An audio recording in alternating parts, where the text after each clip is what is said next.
ভাই মাছ নিতে আসলেন নাকি? হ্যাঁ, ওই যে স্বপ্নের মাছ দিবে, কিছু মাছ কাটা গিয়েছিল। আসসালামু আলাইকুম।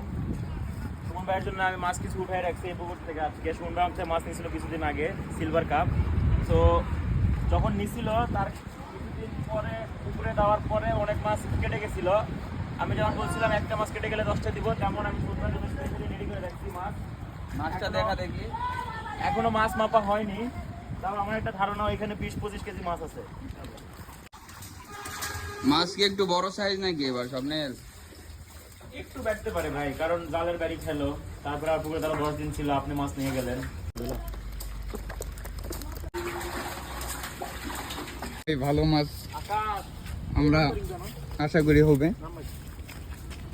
কয়েকটা পাঙ্গাস উঠছিল, এগুলো আবার ছেড়ে দেওয়া হচ্ছে। রাহুল, তাহলে একবারে ফার্মে চলে যা মাছ নিয়ে। এর আগে যে পুকুরে মাছ ছাড়ছিলাম সেই পুকুরে এখনো পানি রেডি করা হয়নি। ওই পুকুরে আজকে ছাড়বো না, আজকে ছাড়বো এই যে আমাদের এই শানবান্ধা পুকুরে। এই যে গাড়িও চলে আসছে, এখন মাছ ছাড়া আপনাদের দেখাবো। এই যে মাছ সব নিয়ে যাওয়া হয়ে গেছে, এখন এই যে সুমন ভাই মাছগুলো ছাড়া দিবে। সুমন ভাই মাছ ছাড়ো দেখি। ওই ছাড়িচ্ছেন।